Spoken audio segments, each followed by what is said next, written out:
Assalamualaikum warahmatullahi wabarakatuh. Halo teman-teman, kembali lagi di channel Teman Belajar. Nah, kali ini aku ingin membahas sebuah materi yang berbeda dari materi-materi sebelumnya yang aku bahas. Karena kali ini aku ingin membahas materi akuntansi, khususnya siklus akuntansi perusahaan jasa.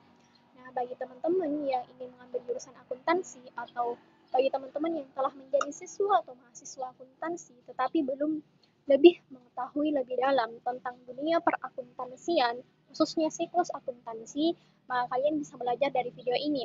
Untuk video kali ini, aku ingin membahas siklus akuntansi perusahaan jasa. Nah, karena ada banyak tahapan dalam siklus akuntansi, maka aku akan bahas per materi atau per video. Untuk video kali ini khusus membahas tentang jurnal umum. Nah, tapi sebelum kita bahas ke jurnal umum, kita harus mengetahui apa saja sih tahap-tahapan dalam siklus akuntansi perusahaan jasa.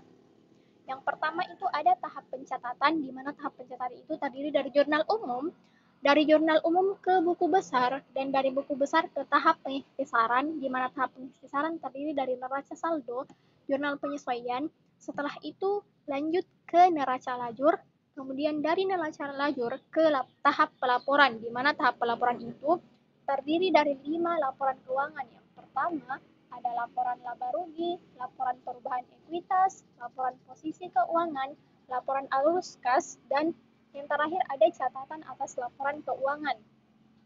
Nah, setelah dari laporan keuangan, kita kembali ke tahap pengikhtisaran, khususnya ke jurnal penutup, kemudian ke neraca saldo setelah penutupan, dan terakhir jurnal pembalik. Nah, langsung saja kita bahas ke jurnal umum. Nah, aku mau bilang kalau jurnal umum adalah salah satu tahapan yang paling penting dalam siklus akuntansi. Kenapa? Karena jurnal umum adalah penentu apakah siklus akuntansi kita nanti benar atau tidak. Karena jika dari jurnal umum saja sudah salah, maka otomatis tahapan selanjutnya mulai dari buku besar sampai jurnal pembalik semuanya juga akan salah. Jadi kita harus benar-benar memahami jurnal umum. Nah, untuk memahami jurnal umum agar akun-akun yang kita masukkan ke dalam jurnal nanti tidak salah, kita harus memahami mekanisme debit dan kredit. Nah, di sini saya sudah menyediakan ada akun yang bersaldo normal debit dan ada akun yang bersaldo normal kredit.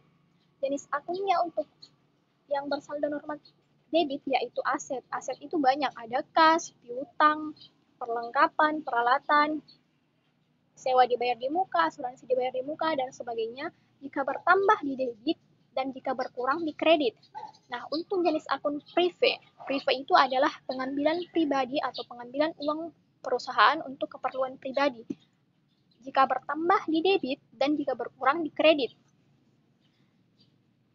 Yang ketiga ada akun beban. Beban adalah semua biaya yang dikeluarkan dalam usaha perusahaan. Contohnya beban pembayaran listrik, air, telepon, pembayaran iklan, pembayaran gaji, dan sebagainya. Nah, akun beban jika bertambah di debit dan jika berkurang di kredit. Selanjutnya ke akun yang bersaldo normal kredit. Yang pertama ada akun utang. Jika bertambah di kredit dan jika berkurang di debit. Untuk akun pendapatan, jika bertambah di kredit, berkurang di debit. Dan terakhir akun modal jika bertambah di kredit dan jika berkurang di debit. Nah, langsung saja kita ke jurnal umumnya. Di sini saya sudah menyediakan kurang lebih 15 transaksi. Kita analisis satu persatu. Untuk transaksi pertama, tanggal 1 September 2022, Indah mendirikan jasa wedding organizer dengan menyetor uang tunai sebesar 500 juta sebagai modal awal dalam usahanya. Nah, transaksi ini menyebabkan kas kita bertambah karena kita menyetor uang tunai ke dalam perusahaan. Jadi artinya kas atau uang kita bertambah sebesar 500 juta dan modal kita juga bertambah sebesar 500 juta. Nah, berarti kita masukkan ke jurnal umum. Kas bertambah ada di kredit. Karena kas termasuk harta, berarti harta bertambah itu di kredit. Di debit. Berapa? 500 juta. Nah, modal kita juga bertambah. Modal bertambah ada di kredit. Modal Indah Maharani. Sama sebesar 500 juta. Nah, biasanya saya suka menambahkan keterangan di bawahnya, tapi keterangan ini tidak wajib. Jadi, untuk keterangan kalian bisa menambahkan ataupun tidak. Untuk keterangan transaksi 1 yaitu setoran awal usaha. Lanjut ke transaksi yang kedua. Dibayar sewa kantor sebesar 120 juta untuk periode 1 tahun. Nah, transaksi ini menyebabkan akun sewa dibayar di muka sebesar 120 juta bertambah dan kas kita berkurang sebesar 120 juta. Kenapa kas kita berkurang? Karena kas kita atau uang kita digunakan untuk membayar sewa kantor selama 1 tahun. Berarti jurnalnya adalah sewa dibayar di muka di debit sebesar 120 juta dan kas kita akan berkurang sebesar 120 juta. Keterangannya adalah sewa kantor jangka 1 tahun. Transaksi ketiga. Tanggal 5. Dibayar premi asuransi untuk properti dan kecelakaan sebesar 60 juta untuk periode 1 tahun. Ini sama dengan akun sewa, cuman akunnya saja yang berbeda. Karena ini sewa dibayar di muka, maka untuk transaksi yang ketiga itu asuransi dibayar di muka. Asuransi dibayar di muka adalah aset atau harta, maka bertambah di debit.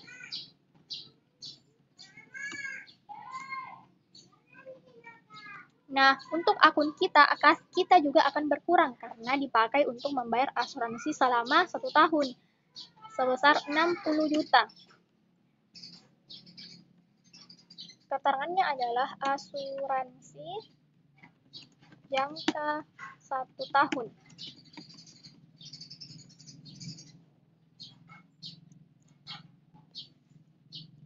Tanggal 7.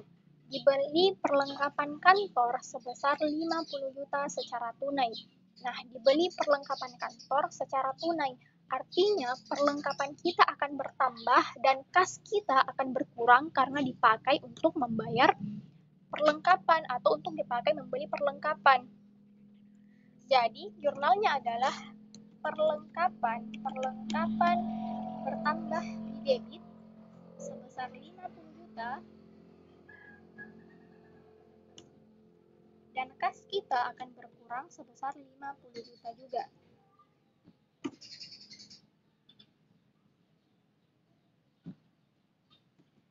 Keterangannya adalah pembelian perlengkapan kantor. Selanjutnya, tanggal 10. Dibeli peralatan kantor sebesar 230 juta, dibayar tunai sebesar 150 juta, dan sisanya dibayar kemudian.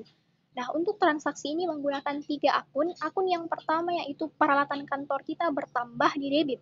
Kenapa bertambah? Karena kita membeli peralatan kantor. Jadi artinya peralatan kita bertambah sebesar 230 juta. Masukkan dulu peralatan. Di debit sebesar 230 juta. Nah, akun yang kedua yaitu dibayar tunai sebesar 150 juta. Artinya jika kita membayar tunai atau membayar secara langsung, maka uang kita atau kas kita akan berkurang karena dipakai untuk membayar atau membeli peralatan kantor. Berarti kas kita akan berkurang sebesar 500 juta. Kas berkurang ada di kredit sebesar 150 juta. Nah, akun yang terakhir atau sisanya dibayar kemudian. Artinya kita belum bayar sisanya, yaitu selisih dari 230 dikurang 150.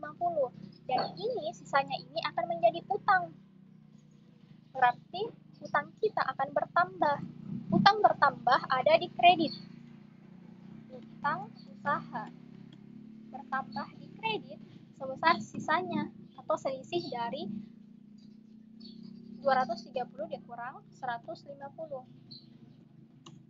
Nah, berarti utang kita sebesar 50 juta.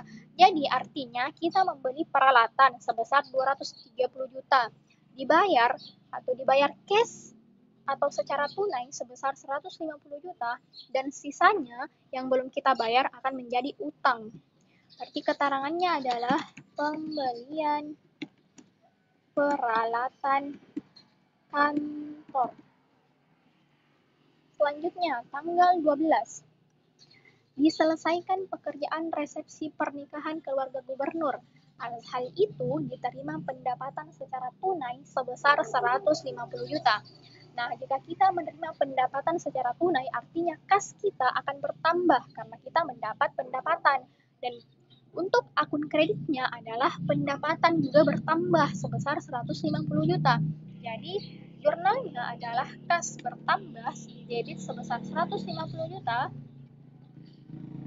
dan pendapatan kita juga bertambah. Pendapatan bertambah ada di akun kredit, pendapatan jasa.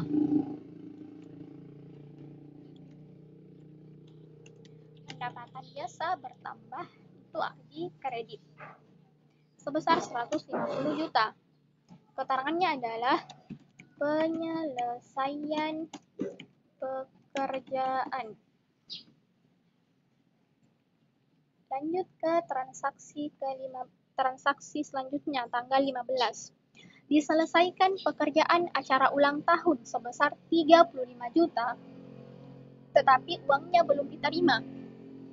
Nah, transaksi ini sama dengan transaksi sebelumnya, yaitu menerima pendapatan. Tetapi di tanggal 15 ini, kita telah menyelesaikan pekerjaan, tetapi kita belum dibayar, artinya uang kita belum diterima. Jadi, jurnalnya adalah piutang. Piutang kita bertambah. Piutang usaha bertambah ada di akun debit sebesar 35 juta. Dan pendapatan kita juga bertambah sebesar 35 juta.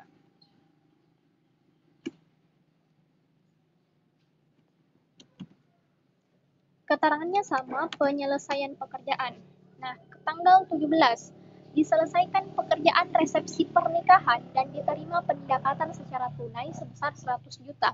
Nah, ini sama dengan tanggal 12, artinya kita telah menyelesaikan pekerjaan dan saat itu juga kita dibayar, artinya kita menerima pendapatan secara langsung atau secara tunai. Berarti kas kita akan bertambah, kas bertambah sebesar 100 juta, dan pendapatan jasa kita juga bertambah di kredit sebesar 100 juta. Keterangannya sama, penyelesaian pekerjaan. Lanjut, tanggal 18. Dibayar sebagian utang pada kreditur untuk peralatan yang dibeli tanggal 10 September sebesar 30 juta. Nah, artinya kita membayar utang kepada kreditur. Kita membayarnya berapa? Sebesar 30 juta. Dan kita membayarnya pakai apa? Tentu pakai uang. Jadi, uang kita akan berkurang atau kas kita akan berkurang sebesar 30 juta. Dan utang kita juga akan berkurang sebesar 30 juta karena kita telah membayarnya. Jadi, akunnya adalah utang berkurang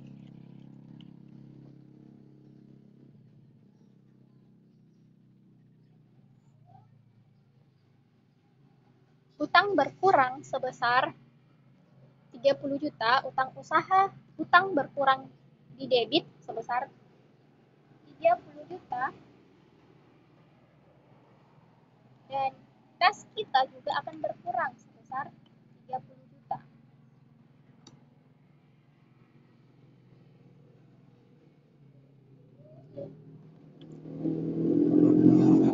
Keterangannya adalah pembayaran utang. Lanjut, tanggal 20. Dibayar gaji karyawan sebesar 10 juta. Nah, artinya kita membayar gaji karyawan menggunakan uang cash kita. Jadi, yang akan didebit adalah beban gaji karena beban kita bertambah sebesar 10 juta dan kas kita akan berkurang sebesar 10 juta karena dipakai untuk membayar gaji karyawan. Jadi jurnalnya adalah beban gaji bertambah di debit sebesar 10 juta dan kas kita akan berkurang sebesar 10 juta.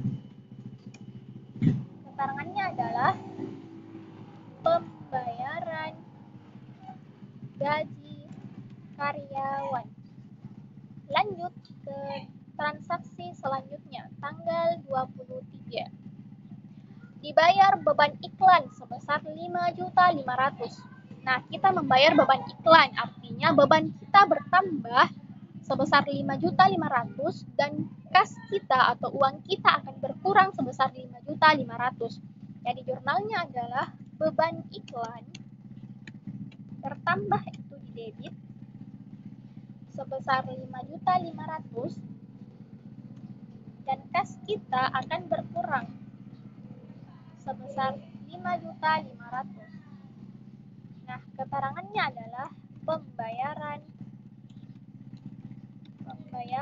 iklan.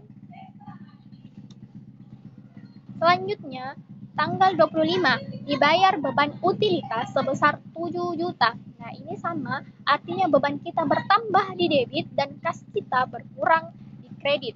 Berarti jurnalnya adalah beban utilitas sebesar 7 juta di debit dan kas kita akan berkurang di kredit sebesar 7 juta. Nah, mungkin teman-teman bertanya, apa sih utilitas itu? Utilitas itu adalah singkatan dari listrik, air, dan telepon. Jadi keterangannya adalah pembayaran listrik, air, dan telepon. Lanjut tanggal 27. Diterima sebagian pelunasan piutang atas penyelesaian pekerjaan pada tanggal 15 September sebesar 25 juta. Nah, artinya kita menerima piutang. Jadi, kas kita akan bertambah sebesar 25 juta dan piutang kita akan berkurang karena kita telah menerimanya. Jadi, jurnalnya adalah kas bertambah di debit sebesar berapa? Sebesar 25 juta. Nah, piutang usaha kita akan berkurang sebesar 25 juta juga. Piutang usaha sebesar 25 juta. Nah, keterangannya adalah penerimaan piutang. Lanjut transaksi selanjutnya, tanggal 28 dibayar beban-beban lain sebesar 3.500.000. Nah, artinya kita membayar beban-beban lain sebesar 3.500.000 yang mengakibatkan beban kita akan bertambah di debit dan kas kita akan berkurang di kredit. Berarti jurnalnya adalah beban-beban lain di debit sebesar berapa? Sebesar 3.500.000. Nah, kas kita akan berkurang sebesar 3.500.000. Keterangannya adalah pembayaran beban lain. Transaksi yang terakhir atau tanggal 30. Diambil uang kas sebesar 15 juta untuk keperluan pribadi.